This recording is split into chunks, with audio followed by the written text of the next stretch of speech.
Welcome to this webinar on how to apply for a PhD. It's great that you can join us today.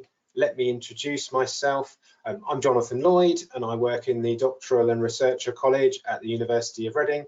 I'm also really pleased to be joined by my colleague Mega Julie, who's a regional manager in our global student recruitment team, and Mega's handling things behind the scenes and will be helping with questions a little bit later on. So I'm aware that we may have people that have come from different backgrounds joining us today. So we may have UK or international candidates who've not yet applied for a PhD. We may also have students who are currently studying an undergraduate or master's degree here at the University of Reading or elsewhere. We may also have people who know quite a lot of stuff about PhD already and some who don't know quite as much. So, whatever your background, you're extremely welcome, and we do hope that you find this webinar useful. I just need to, I have already introduced myself, haven't I? So we can go on to the next slide. So in the first part of the webinar, I'm going to talk us through some slides about PhD study, how to apply, and in the second half, I'm going to try and answer as many questions that you have as I can. Just moving on to the next slide, just putting up some information on the screen there. So if you do want to ask us a question, you can do that from the software, the GoToWebinar software that we're in now. And this slide just tells you how you can open up the panel there and ask a question. And we'll try and answer as many of your questions as we can, but if we don't get to go through all of them, we'll do our best to get back to you after on email. So we'll just now have a look at a few slides on what a PhD is and why you'd want to do one before we think about how we actually apply. So, firstly, a kind of basic starter question: what is a PhD? So it's short for Doctor of Philosophy. And it is a piece of work that is independent and original research, and it's on a topic that interests you. And it's often normally supervised by 2 members of staff. Sometimes there can be more than 2 if you're supervised by other staff, like technical staff who may be involved as well, and other maybe postdoctoral staff. There are no written exams, and usually there's no assessed coursework, so it might be a bit different from other degrees that you may have studied or been studying now. And the thesis is the main body of work, and it's quite a substantial document there. So it's between 60,000 and 80,000 words.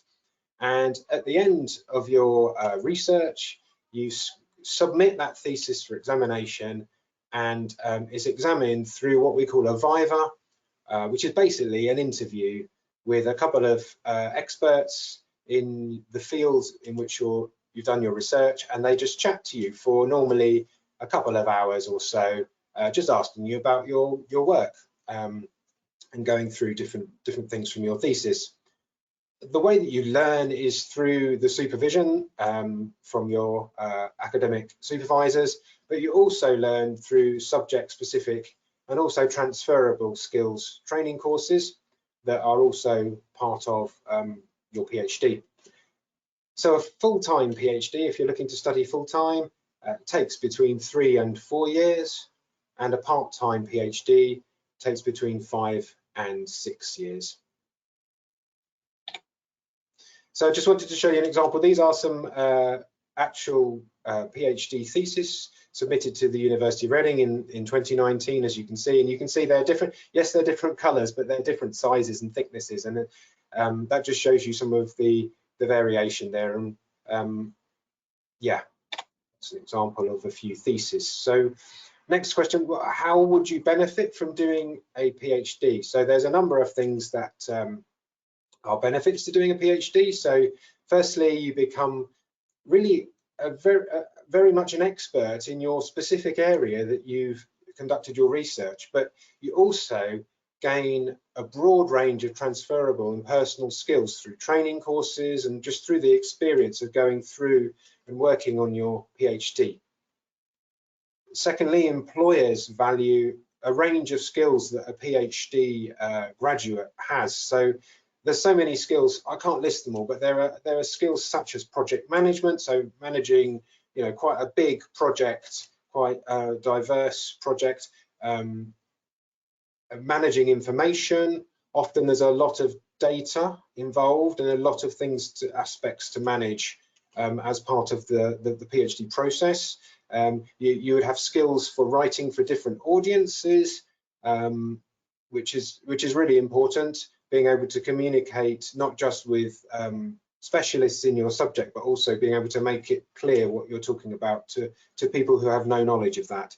There's also problem solving, leadership, etc., etc., etc. So a range of skills there. PhD students move on to a broad range of careers. They're often research related, but many do end up in senior positions. And we go on to see Reading PhD graduates going off to so many different things in all sectors of work. If you do want to be an academic in the UK and in most other countries now, actually, then you do need a PhD. That would be important. So your PhD could enable you to have better career progression, and it could enable you to earn a higher salary, but it's not always the case, but it can. So I just wanted to pause for a moment to just show you the building that I am actually talking to you now from. This is Old White Knight's House, a Victorian building that's been modernised, and this is our doctoral and researcher college. And actually, with the weather outside today, it looks pretty much like this at the moment. So a bit about the doctoral college. So when you become a PhD student of the University of Reading, you actually become a member of your home school or department at the university, but also the doctoral college as well. And we provide students with training and support that they need to be successful with their PhD and in their future career afterwards. And the doctoral college is really a hub. The building is completely dedicated to doctoral support, and we champion the interests as a department across the university. It also provides physical space, so we've got, you can just see if that's a picture of our common room on the ground floor of the building, but we've also got the equivalent of student services for doctoral students. There are also staff supporting doctoral students in all the schools and departments. We've got training space, we've got network space, and it's just a really lovely environment for the students to be in. Not all students are based here, but some are, because we have hot desks where they can undertake their research if they wish to. So this is just an example of one of the training courses that I mentioned. We offer a lot of training courses, about 80 a year. These are actual PhD students at the university in one of our training rooms. So they're very small kind of interactive workshops. And I'll talk more about that a bit later. So just about our community at Reading, what is it like? How big is it? So we've got about 1,700, actually just slightly more than 1,700 postgraduate research students at Reading. So it's a research intensive university at Reading. So we have a lot of research going on in all of our schools and departments. Our students, they vary hugely in age, in their professional and personal backgrounds. The way that they live their life can be different, the country of origin, the mode of study. There's such a lot of diversity in the population here, and you may be surprised to know that the average age of a PhD student is 32 at the university. And then there are roughly equal numbers of males and females. We're a very international university, and we're very proud of that. And so just over 50% of our PhD students are international, and they come from just all over the world, so more than 100 different countries actually. In terms of the modes of study that I mentioned already, you can study full or part-time. The majority of our students is full-time, but about 25% do study on a part-time basis. And so the PhD population just spreads across all of the schools and departments that we have at the university, and there's quite a few of those. So just moving on to think a bit about how the life of a PhD student might be different from an undergraduate degree or from a master's degree, which you may have done. So it is quite different actually. And For example, the daily hours might be different. You may be a bit more flexible in how you might be able to work. There are not really there isn't really a structure like you would have a timetable for talk courses, because in the majority of the time there aren't modules that you would attend or lectures that you would attend. There are in some cases some modules and lectures that you're asked to attend in the first year of your PhD, but that often depends on the individual department that you've applied to and on the background that you have in terms of what you've studied before. So the majority of your time will be spent working each day, carrying out your research, undertaking the training that I mentioned, or other school-based research-related activities. Exactly how you spend your time will really depend on the subject that you're studying. So if you're doing, let's say, chemistry or pharmacy, something like that, a lab-based subject, then you might be spending a fair bit of time planning experiments, testing experiments, running experiments for periods of time. If you're doing more of an arts or humanities or social sciences PhD, then you might be spending time at other locations, perhaps looking at archives or special collections or libraries or other resources, depending on what you're doing. And of course, if you're doing a fieldwork subject, then you might be out in the field running experiments and observations there, depending on what you're doing. So often undergraduate studies sort of stop in maybe June time at British universities, and then the students come back in September. Well, that isn't quite the case for PhD students. They're expected to be around more than that across the year, but they do have periods of annual leave that they can arrange to take with their supervisor. So you do get holidays, so don't worry about that. In terms of how you're operating, you're a bit more like an academic member of staff, really, training to become a professional researcher. So you are still a student, but you're slightly different, in a different category, and that is respected by the academic staff that you'll be working with and other people within the university as well. Working on a part-time job to supplement your income is absolutely fine, but that's not something that should get in the way of your PhD studies, of course. So I just wanted to pause for a moment and just show you a few of our PhD students. These are all real students from the University of Reading. And so top left, we've got Hilary is presenting there at our doctoral research conference, which took place last week. So there he is in a packed lecture theatre full of other doctoral students, because we gather our community together for a conference, and it's a fantastic time of sharing about our research. I think we had 26 different speakers on that day, all talking for about 3 to 5 minutes about their research in lots of different ways. It was just a brilliant time within our community, and the students really loved it. So in the centre there at the top, we've got Melanie. She's in our special collections, which is down at our London Road campus, just a few minutes away from here, where we have loads of archives and special collections there that are open to PhD students to use in their research. And on the right there, we've got Adatunji, who's doing some soil science experiments, I think possibly at one of our farms that the university owns locally. On the centre left, we've got, that's again another photo from our conference last week. That's the poster and image display there with our students just talking about their research there. In the centre, that's Salah, who is working on a laboratory subject. I think it was biomedical sciences. On the right there in the centre, that was our Fairbrother public lecture, which was given by a PhD student back in April in the town centre of Reading, and those are several of our students there presenting their work to the public as part of that. Bottom left, that's the public lecture that Henrietta gave recently in April, and centre bottom, Sharon standing in a river, I think, with some equipment doing her work on hydrology. And bottom right, last but not least, we've got Jack again at the conference talking about his research in just 3 minutes. So just gives you a flavour of some of our real students and the kind of things they've been involved in.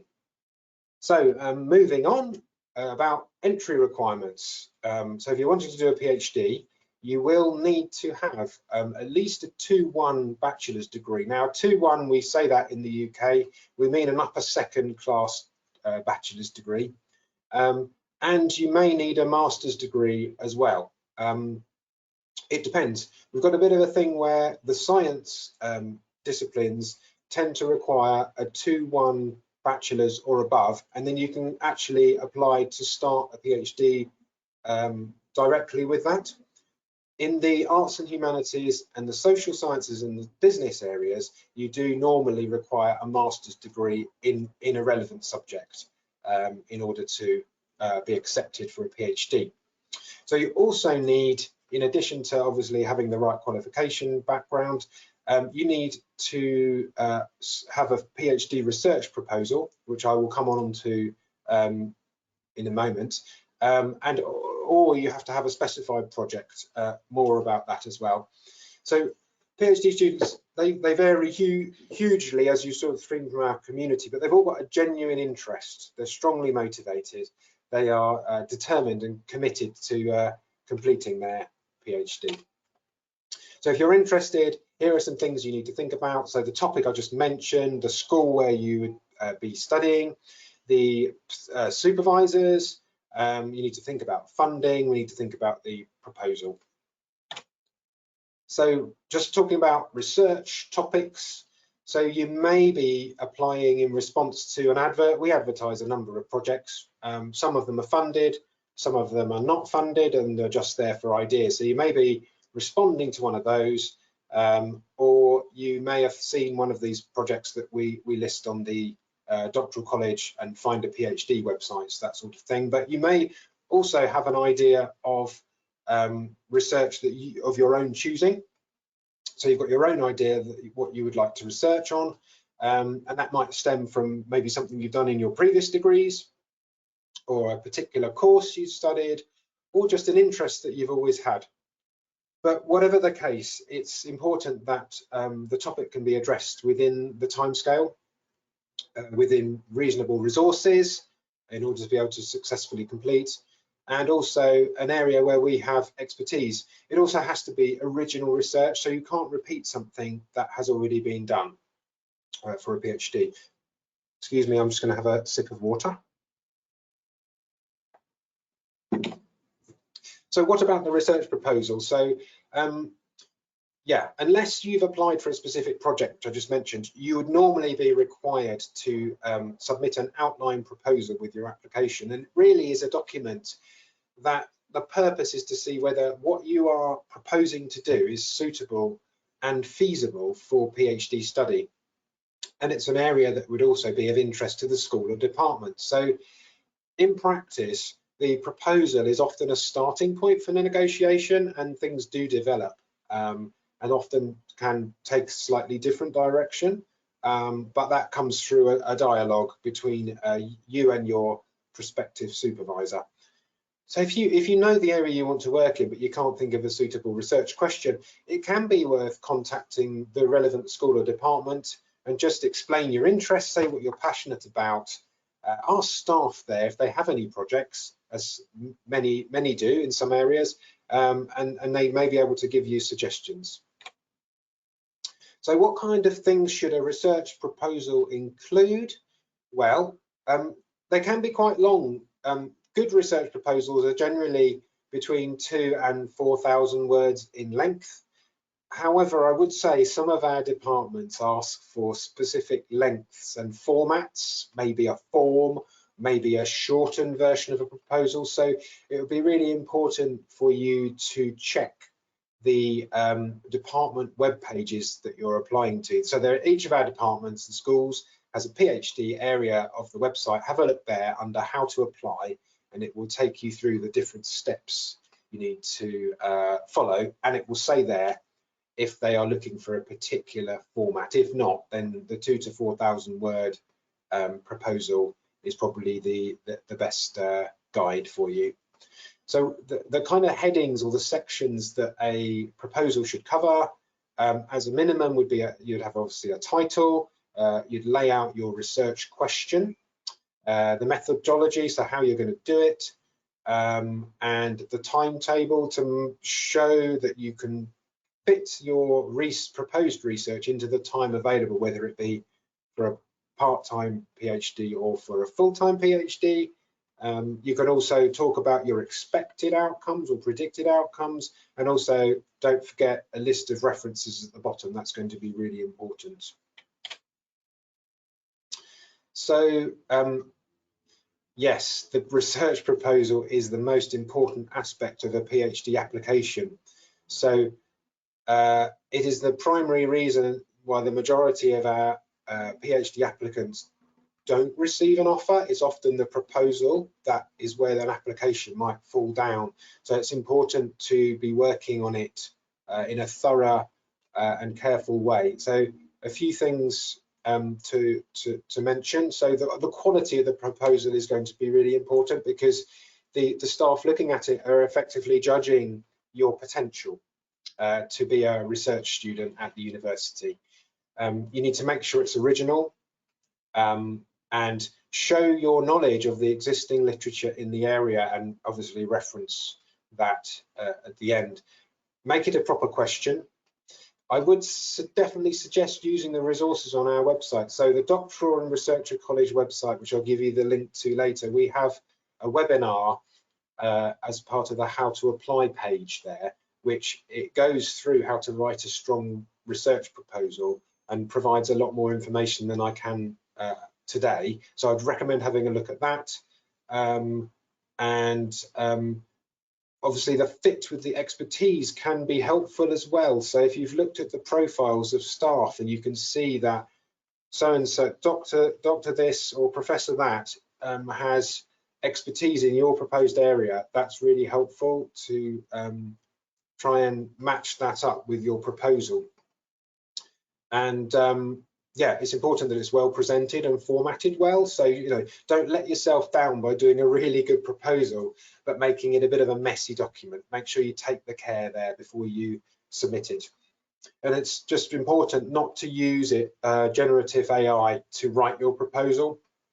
That is not going to help you. And actually, that is going to be tricky when you potentially have an interview talking about what you've done. And if you haven't written it yourself, that could be a bit challenging for you. So just a quick example of some University of Reading PhD theses that were awarded this year, 2025. So I just wanted to just show you some of the titles there. And there's a variety. There are many, many more, but this is just a little selection. So we've got, you know, meteorology, we've got business and finance, we've got history, we've got agriculture and biology, ecology, we've got education. So quite a mix there. We've got food, and a medical thing there as well, and another business one there at the bottom. So it's just such a wide variety of titles.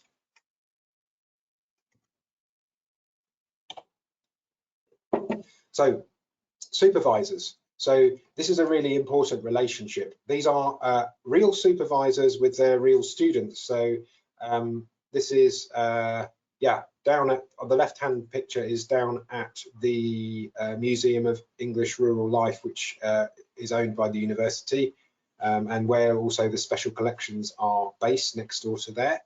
And then this is one of our laboratories on the right, and real students and real supervisors there. I've got a couple more. So top left is in one of our laboratories on a very expensive microscope.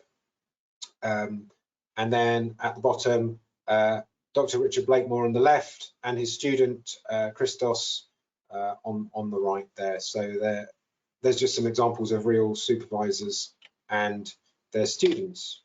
So do you have to find your own supervisor? Well, if you're applying for an advertised project, then the supervisor will be set for that already. So you don't get to choose that. If you know who you want to work with, then you can approach them informally. It's fine to look up a supervisor profile. They're on all the schools and department websites, and then you can approach a supervisor directly there. Their email address will be there. You can look at their research on their profiles. You can see their publications, and their research interests are normally listed as well.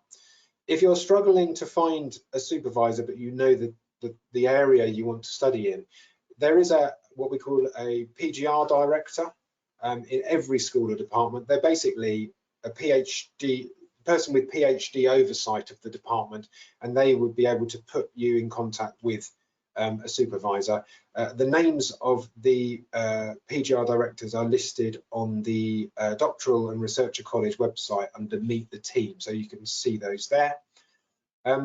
You may have identified a supervisor, but it's not essential to, because if you apply online to the university for a PhD, then the school or department receiving your application will do their best to identify an appropriate supervisor and to match you with them.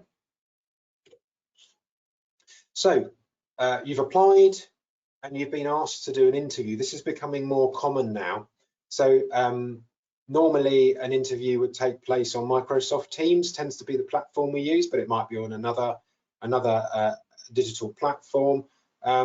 So just a few things about interviews. I've actually got 3 slides on this, but they're not very long. So basically, you've got to be prepared to talk about yourself and why you are interested in doing a PhD, why you're interested in this specific project, a bit about your academic background and perhaps your experience, and also, it's not essential, but you might be asked things about what you want to do next after your PhD. Do you have a career plan in mind? It doesn't matter if you don't. Some do, some don't. You'll definitely be asked to talk about your research proposal, why this topic, what's original about it, and how you're going to do it, talking about why you're suitable to undertake it with your qualifications, and how it fits within the body of the research that exists already. And also you might be asked why have you chosen Reading, and that sort of thing. So more things about how to prepare. So be sure you're well informed on the existing literature relevant to your research question, the techniques and methods that you proposed, and what the contribution of your thesis will be.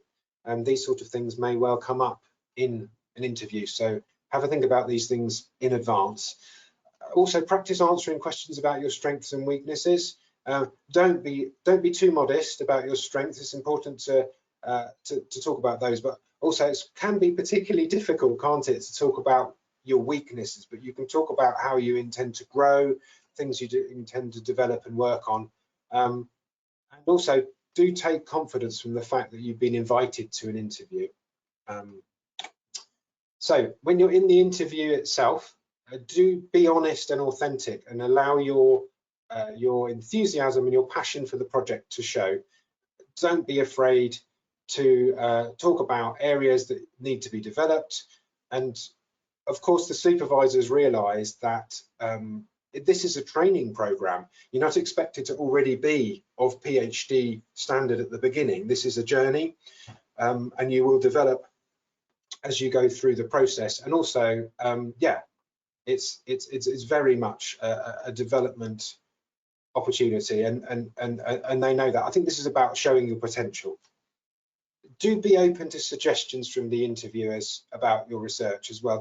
Don't be too set in stone in terms of exactly what you want to do, because they are experts in the field and they will know what a viable PhD project looks like, and they might be able to see possible ways in which it could be made even better than what you've originally submitted. So do take on board their feedback during that, and that is also, taking on board the feedback is also going to show them that you can do that in the supervisor student relationship, which is essentially what the PhD revolves around.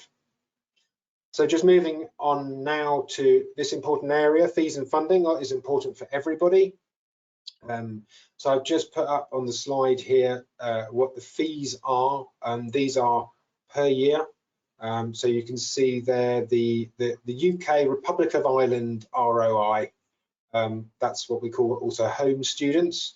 They pay a considerably lower fee. The international student fees, they range between those boundaries for this coming intake, and they range because it depends on the subject area. So the arts and humanities, social sciences and business areas tend to be at that lower figure, and the more science-based laboratory type subjects mainly are at that higher figure.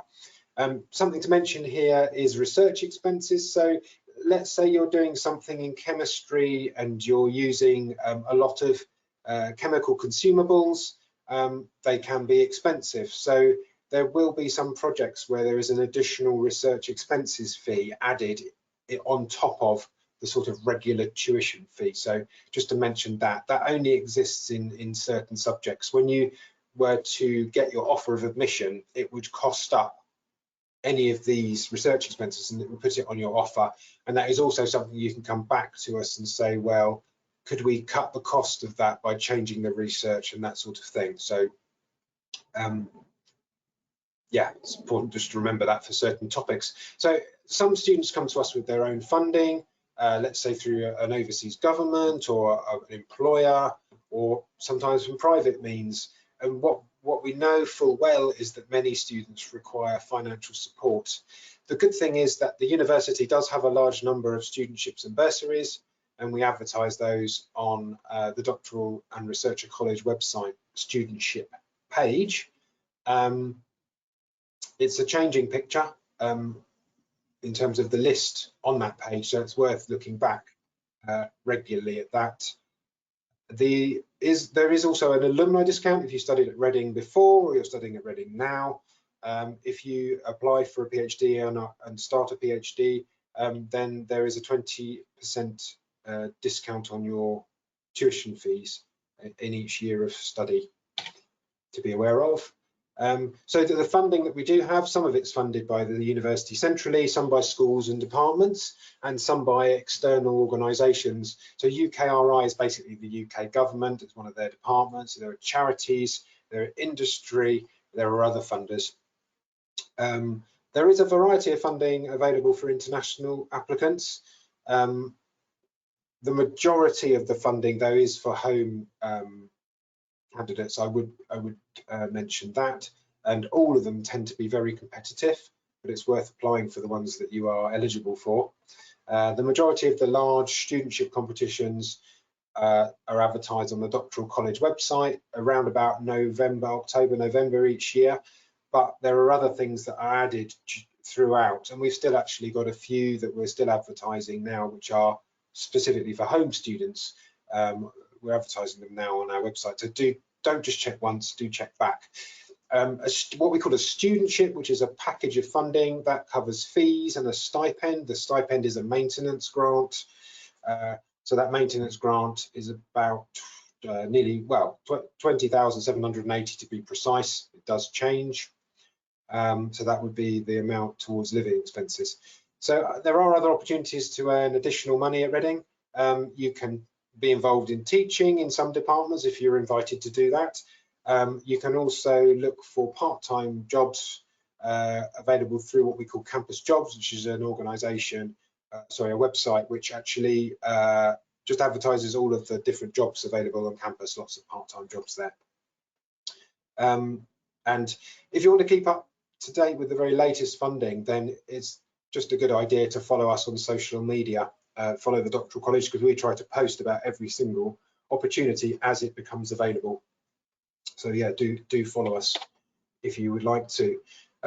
So just a quick run through that now, just a summary. So do look at the department webpage. It's really important that you do some research before you submit your application. Look at the supervisor profiles as well. Look at those example projects that we have listed on Find a PhD. Do have a look at the video I mentioned about how to write a good research proposal. You can, of course, reach out to potential supervisors. When you actually apply, it's a good idea to include your CV and upload that as a document. Have a look at the funding. PhD directors are listed on the Doctoral College website under Meet the Team.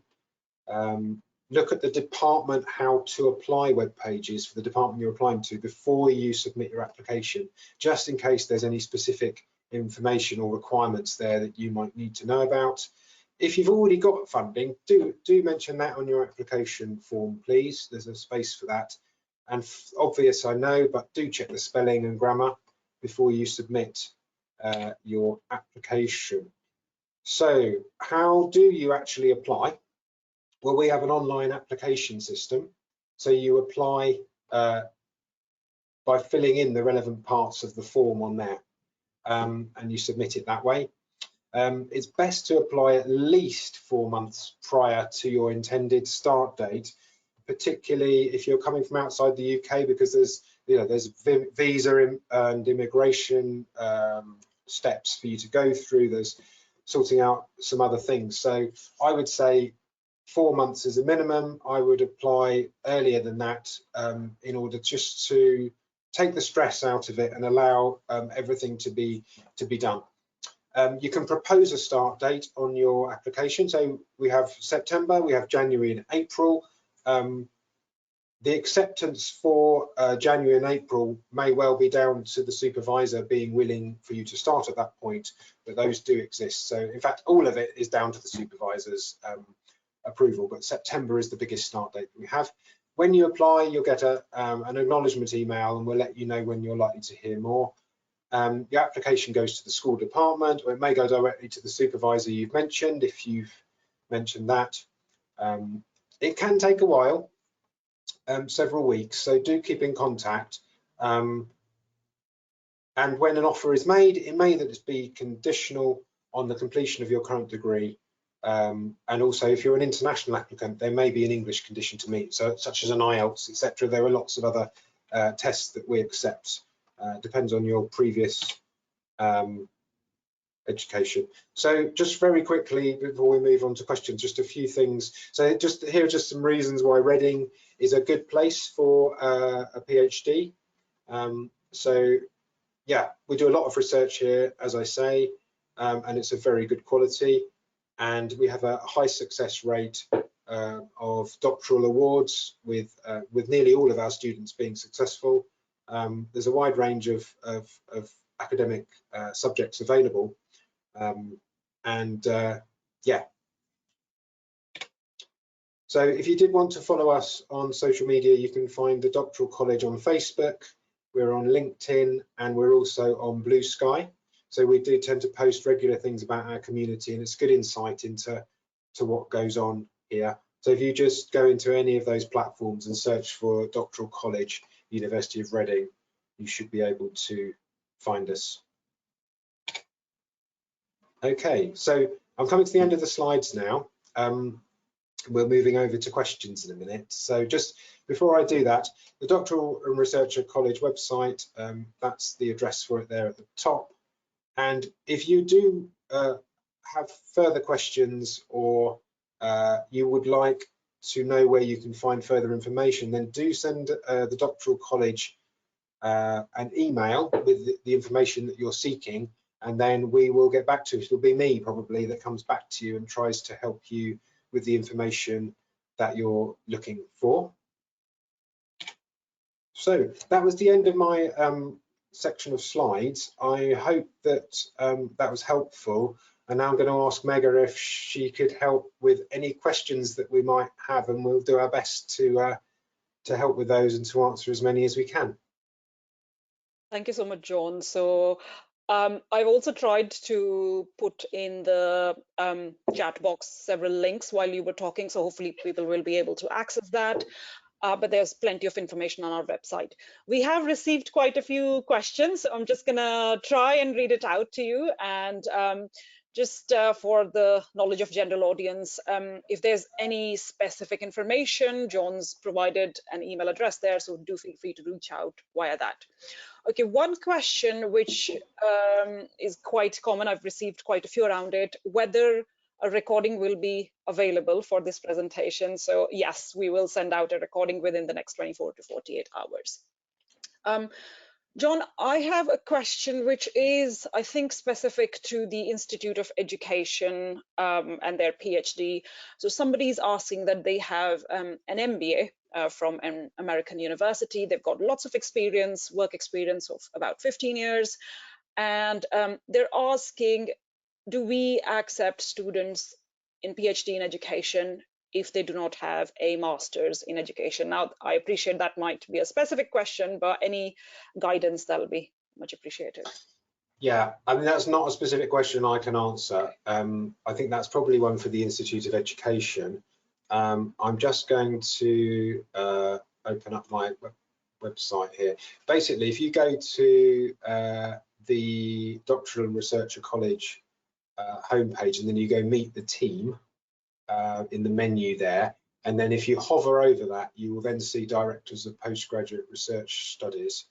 So if you then press on that link, it will give you a list of all of the PhD or PGR directors, and in there we will find the relevant one for education, which I think may be Professor Floyd, but let's check. Yes, Professor Alan Floyd. So that would be the person that I would ask about that. I think it would be helpful if you could email Professor Floyd and just give an overview of your background and just say what you're interested in. In education, there is also what we have an EdD, which is a professional doctorate for, it's a part-time program only for professionals working in the education sector. So it might be worth having a look at that as well, in case that's more of interest to you than the PhD, but both those programs are available there. Thank you, John. Much appreciated. The next question that we've been asked, so it's around how much industry experience matter when it comes to applications. So just to read out like verbatim, do applicants with industry experience receive any additional consideration during the PhD selection process? That's part one of the question. Part two is that, is there any preference for research proposals that aim to address real world industry challenges? Again, you know, it might not be a one to answer, but any comments? Yeah. Sorry, could you give me the first question again? Yeah, so it was, is there any sort of preference given to industry experience when it comes to application process? So we've got students that come straight from their undergraduate degree, being 21 years old, that go straight in to do a PhD. So those students would have no industrial experience at all. They may have worked during their studies or during, you know, when they were an older teenager, but they have very little experience. And we do have other people at the other end of the spectrum who have a great deal of industrial experience. We've got some people starting PhDs in their sort of 50s and 60s and successfully completing there. So there's a huge spectrum of experience. If you don't have the sort of standard qualifications, but you have a considerable amount of professional experience in the relevant area to your PhD, then there can be some discretion in acceptance that's offered to the schools and departments, but that requires a special case to the dean. So if someone hasn't quite got the normal or the standard expected entry requirements, then there can be some special compensation given there, but that comes down very much to the area and then obviously the dean's approval. But Thank certainly you. it can be very helpful to have a lot of our students have done a degree somewhere, they've gone away, they've got some work experience, they've come back very focused, having realised they know exactly what they want to do their PhD in and why they want to do it. So I think, yeah, just a whole spectrum of different things there. Thanks, John. And wondered if you had any comments on the second part, which was about any preference for research proposals that aim to address real world industry challenges. I think that's, again, very department specific. Yes, and I think a lot of other research that goes on is addressing real world problems. It would depend on the subject. I wouldn't say that might be being given preferential treatment as opposed to a more theoretical proposal. I think they both have academic value, but certainly, I mean, Reading is very proud of its reputation and ongoing work in making the world a better place generally with all of its research.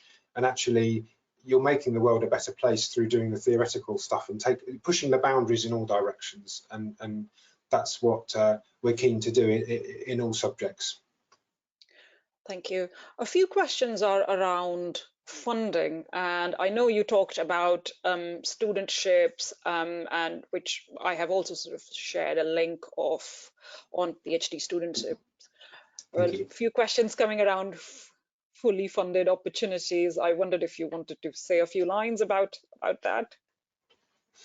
Yes, I mean, is it particularly for international students or for? There's not much reference, but I suppose majority of the audience here is international. So Yeah. So I mentioned what we call them studentships, but basically they sometimes get called scholarships elsewhere, that sort of thing. We have these studentships which tend to be in the majority of cases a full package of funding with the maintenance grant and sometimes some additional money for training. On the international side, the university offers a university international PhD studentship, and that's very popular, very competitive. There are only a small number of those offered.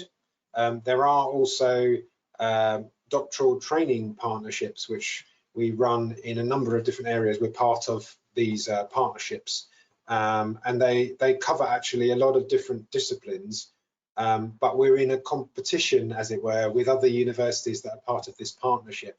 So it isn't just Reading that holds the funds there, and those are open to international students and home students. And then we have a variety of other schemes. Also in the list on the website, we also signpost to some external organisations that offer funding, like the Commonwealth Scholarship, the Felix Trust, and those sort of things. So those funded places tend to be 3 or 4 years long, and the individual website for each of the schemes will tell you what the funding package is, how long it is, how to apply, and all that sort of thing. But what I would just say about funding is, do explore. If you're from another country, please explore the funding schemes there for international PhD study, because they sometimes do exist. There are ministry and embassy funding schemes that do exist in some of these countries, and also through employers as well. Apply for as many different things as you can because it's so competitive, and then hopefully you'll be successful with one of those applications. thank you, John. A couple of questions linked to PhD by distance.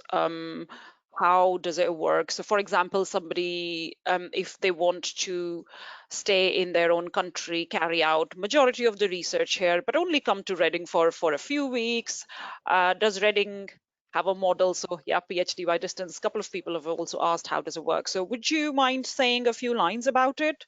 Sure. Yes, we do. In general, we do. The PhD by distance mode of study is generally available on a full-time or a part-time basis. If you look at the Doctoral College website and look under doctoral opportunities, you will see PhD by distance is one of the sub-pages there, and it describes how it works.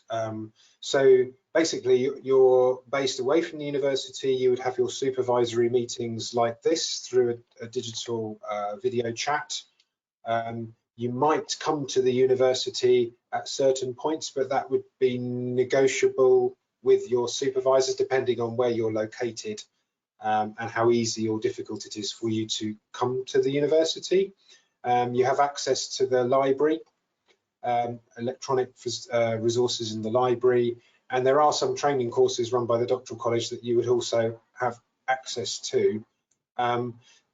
The degree is the same, so it's not a lesser degree because you've not physically come here and studied on our campus. It's examined the same way. The qualification that you get is the same level. The examination is the same examination level as if you were, here fully as a full-time student. So that's it in a nutshell. The thing that I need to say about this is that this is very much down to the approval of the supervisor whether that you can be accepted for this mode of study. It would depend on your background and your access to resources where you are, if you need any additional ones, and also the nature of the projects and whether the supervisors here feel it is something that can be viable remotely and that you would be successful with. So there's a bit of a conversation there about this sort of mode of study. But yes, it is generally available in all areas. And I would say it's slightly less available in the business areas. They seem to be a little bit more selective in terms of who they accept for this mode of study within the Henley Business School. Thank you, John. We've got a few more, so I'm just going to try and see if we can get as many as possible. But if not, please do reach out to us via email.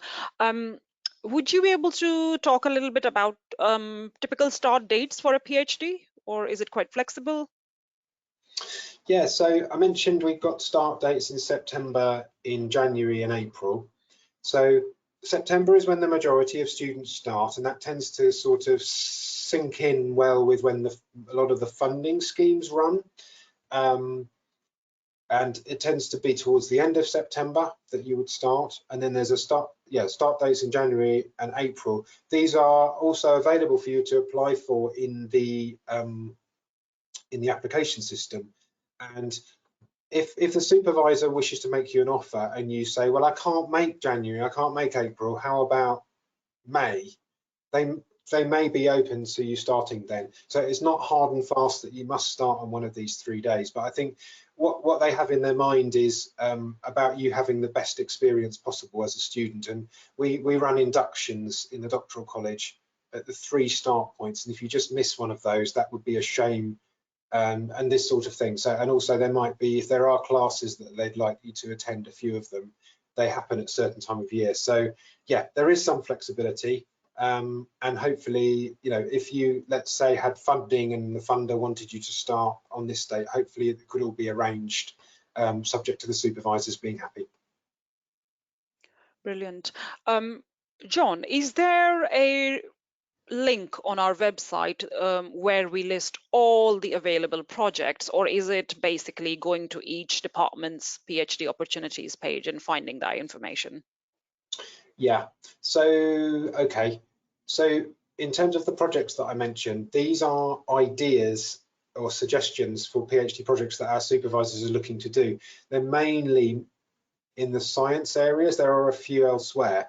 The best place to go is probably findaphd.com, because they are listed on our schools or departments, but you can just see all of them on findaphd.com. And they're not on all of the school and department websites of the universities, because some schools and departments have opted out of that. So if you want to look at the whole list, you could filter there, or yeah, you could try looking at the department website. If you're looking at the department website, where you'll find them is under doctoral opportunities, and it will say something like find a PhD or find your PhD, and then towards the bottom of the page, you will find a list of those. They're a starting point, really. You can apply for one of those projects as it is, if you like it, or you can say, I really like that bit. What about putting this together with that, or doing it slightly differently? And you can go to the supervisor and you can ask to have a conversation about a project based on something that you've seen. And we have had students come and do that, and this is quite a common way of things working out. Thanks, John. We've got a few questions around specific cases, whether I meet the entry requirements or not. What's your general guidance? Which pages to go for and look at the entry requirements? Yeah, so I would say if you know the department that you want to study within, then actually, if you don't know, on our website, the doctoral college website, if you go to the homepage and then go to doctoral opportunities, there's a list of all our doctoral research areas. That's like a big directory of everything you can possibly, well, not everything, but the best list we could come up with, because the list would be huge if it was every single possible PhD you could do. But these are the main areas, and then they link out to the PhD pages in all of those different areas, and you can see it's quite a long list. If you have a look at that, if you are wanting to know about the specific entry requirements, I'd say definitely have a look at the individual department that you're applying to, because it will say we would like you to have a master's degree, we would like you to get a merit in your master's degree, or it will say something different, and that can vary from one thing to another. I think if you've got specific questions about entry requirements and saying, am I qualified, if you send an email to the Doctoral and Researcher College email address on your screen and give the details of the qualification that you have, then I can find out whether that would be something that the university could accept as a qualification with our admissions team that are the experts in that. If it's a question for a department, then I can pass it on to the relevant department and ask them for their advice on it. Thanks, John. And not to put you on a spot, but we have a question again about somebody who's interested in late Roman, early medieval Britain. However, they're not sure which department to reach out to, whether it'll be under history or classics. Any ideas where could be a good starting point for them to reach out to?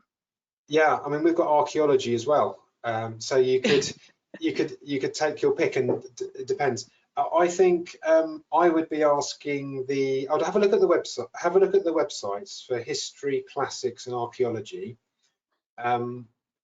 Then, if you're not sure, have a look at the list of PGR directors, PhD directors that I mentioned, because there is one in each of those departments. Or email the most likely PGR director first and just say, this is what I'm looking to do. It's this era. It's this kind of thing. Can you suggest which department this might be? And there is sometimes a bit of overlap and that sort of thing. So that's what I suggest. I'm afraid I'm not good at history. I can't tell you the answers to that. So sorry to put you on the spot, but I That's think fine. that is I think that's the best guidance, isn't it? There's so much overlap, so it's best to contact the school director of PhD admissions. We have a few more questions, so I'm just going to try and see. There's a question about any differences between distance learning PhD and on-campus PhD, and I think you did address that in the previous answer to say that it's pretty much the same. Yeah, that's right. It's exactly the same in terms of the qualification. It's just that the mode of study is different in the sense that you're not here in this environment on one of our campuses. But all of the other aspects about it in terms of the academic rigor of what you're doing, the qualification, the degree certificate, in fact, is identical, and I mean it. There's nothing on there that says this was studied by distance, this was studied on campus. It just says Doctor of Philosophy, University of Reading. So that's it. If you're from a country where by distance study or remote study might be viewed differently or seen as a little bit not as good as actually studying physically in a country, then do explore that. But I would stress that this is not an online degree. This is not, let's log into a portal and just study. This is actually, you're doing the same research, you're just not doing it here. So I would stress to your potential sponsor or your ministry that this is not an online degree. Thank you once again, John. So just a quick question from an international student. I think what they're saying is that they're potentially planning to come in January. If they send their application in September while finding funding, is it too late? Any comments on that? If they're intending to start in January and they're an international student and they're applying in September, I certainly wouldn't leave it any later than that. If they can apply a little bit earlier than that, that would be good, just to enable the processes to be gone through, you know, that we, in terms of allowing time for things that need to happen. If they're applying for funding with the University of Reading, there are unlikely to be that many opportunities that would start in January. The majority start in September, as I've said.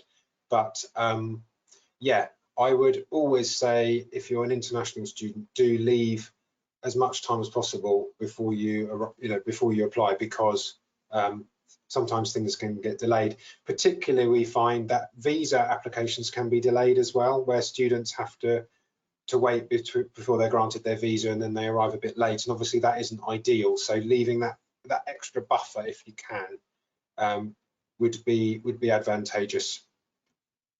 Okay, I think we're just running out of time. I'm going to take one last question, but please do send your questions to us via email, and advanced apologies. We've not been able to cover all the questions, but there were so many. So one last question. Could you talk about the requirement of English proficiency? So I've got somebody asking that they've done their master's in an English-speaking country in Africa. Are they still required to write an IELTS test? Right, so I am not an expert in this. This is an area covered by our admissions team, who look at all the English requirements. But I would say there's a good chance that you wouldn't have to do it if you'd studied in an English degree. You studied a degree in English somewhere in Africa. There's a good chance that you wouldn't have to do an additional test, but it might depend on how long ago you did it and where you did it and that sort of thing. So we would definitely have to ask our admissions office for that information, but it's not something really you need to worry about now. I mean, when we make an offer of admission to somebody, if there is an English condition, it would be put on it then. If you wanted to know in advance, then if you send us an email to the address on your screen, then we can check it out with the admissions office for you, and then you can just know. Okay, and I know I said this is my last question, but I think one important question around research proposal, you mentioned that we have guides and YouTube video on research proposals, which we've sort of put in the chat box, but somebody's asking, can they reach out to potential supervisor with a draft that needs suggestions? What should the approach be? Should they be contacting the potential supervisor before, or apply first and then see? I suppose it varies, but do you have any comments around that? Yeah, I mean, it can vary in terms of what people do, and also some individual academics what they prefer, but I would say try reaching out, send them an email, say that you're interested in their research, show that you've looked at their profile and you're aware of the kind of area that they do, and then say would they be happy to discuss a PhD project with you and the development of one, and see where it goes. I think it's absolutely fine to do it that way, and I think a number of academic staff do appreciate that, rather than an application just landing on their desk from somebody they don't necessarily or haven't had any contact with before. So I think, as I say, not everybody thinks of it in that way, but I would always say try reaching out to a prospective supervisor and saying, you know, here's my project idea, can we discuss this please? Okay, great, thank you. So back to you now, John, because I'm conscious of time. Yeah, well, thank you. Just thank you for attending this afternoon. I hope you found it useful. Please do have a look at the website information that we've mentioned and that Mega has shared with you. And we're sorry we didn't get through all the questions, but yeah, just thank you for joining us. There's a load more resources online, and if you do want to contact us, do so. And just thank you for joining us today, and we just hope that you have a good day. Thank you. Thank you.